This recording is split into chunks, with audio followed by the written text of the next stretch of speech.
Hi guys, today we're going to be talking about how to write a discussion board post and how to respond to one in an academic and correct way. When I post a discussion post, it's most likely going to be about the required reading. So you're going to have to do that reading in order to be able to form opinions about it. So make sure you do your homework. Make sure you read everything before responding. In that same vein, read the prompt carefully and completely. Sometimes prompts have more than one question, and if you don't answer all of the questions, it won't be a complete response. So read the prompt carefully so that you don't end up embarrassing yourself. Make sure to stay on topic and be relevant. Don't bring in things that have nothing to do with the topic, but bring a unique perspective that makes your classmates think. The sign of a good discussion post is something that kind of sparks different lines of thinking in classmates. Pay attention to your grammar, punctuation, and spelling. With us being digital this year and you having access to Google, there's really not a whole lot of reasons why any word should be misspelled. However, I will give slight grace on grammar and punctuation, but please give a significant effort when it comes to writing correct sentences with proper grammar and punctuation. Here is an example of a good discussion post. My sophomores will recognize this prompt as we have seen it before. The prompt says, "Why do you think the stepsisters were mean to Cinderella? Did the stepsisters get what they deserved in the end? Do you think they have learned a lesson? Why or why not?" And the response says, "I believe that Cinderella's stepsisters were mean to her because they were jealous of her." In the text, it says that Cinderella was of unparalleled goodness and sweetness of temper, while her stepsisters were described as odious. When people feel insecure, they tend to make people feel small in order to feel superior.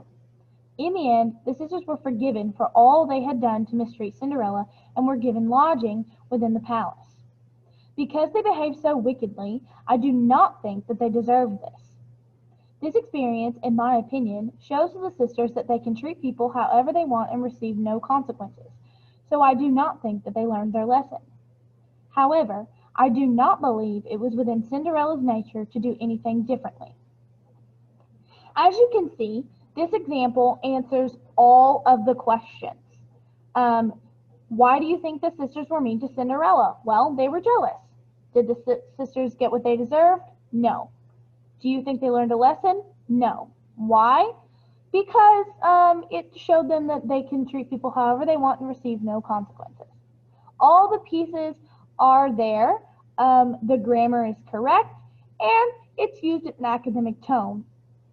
It is not overly academic. It is not highfalutin, as one might say, but it is academic. It is succinct, and it's understandable.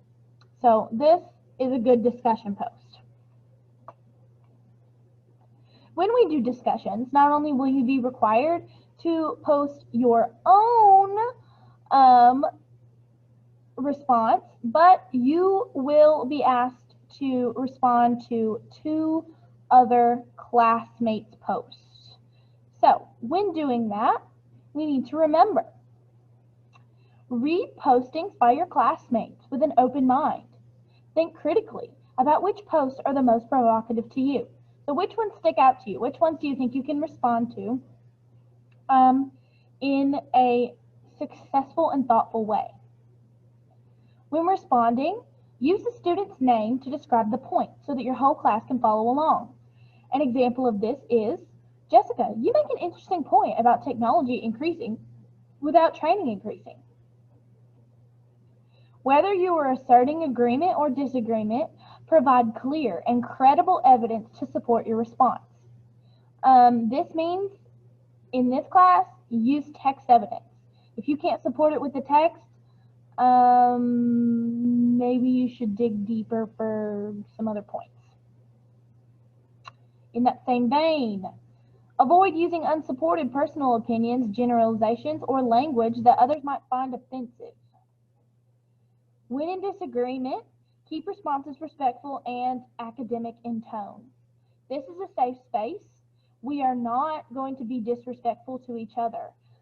Everyone has the right to be heard. That being said, do not be offensive. Do not write offensive opinions in your discussion post. This is not the place for that. Ask open-ended questions rather than questions that can be answered with yes or no. Those types of answers in the conversation rather than pushing it forward. The whole goal of this is to spark those discussions and have an ongoing conversation. When you respond to someone's post, the idea is that someone will then respond to your comment, so that learning continues and the discussion keeps going and we hear everyone's different opinions. So make sure to ask those open-ended questions. A good example of this is, Elizabeth, you make an interesting point about Cinderella's kind nature. However, I disagree that the sisters did not deserve forgiveness. In the end, the text tells us that they apologized and felt sorry for their wrongdoings. Shouldn't we all hope to deserve that same kindness? So there, we have an open-ended question. Could it be answered with a yes or no? Technically. But it opens up a question of, morality. How far is too far? And all other sorts of topics that could keep that discussion going. So this is a good response. Few things to remember. When we're doing discussion posts, you are still in an academic environment. So that means using academic language and tone. Do not use slang or text language. This is not your aunt's Facebook post. This is not social media. We are not using emojis. We are not using words like lit or fleek, etc. We are not using letters to represent words. So, academic language. Be respectful of others and their opinions. Like I said before, everyone has the right to be heard. So be respectful. Watch out for your grammar. I understand that not everybody is great at grammar, but we should still strive to do our very best. And like I said before, when it comes to spelling, there's not a whole lot of excuses for misspelling words when we have Google at our fingertips. So I hope you found this informative, and I can't wait to see all of your discussion posts next week. Bye, guys.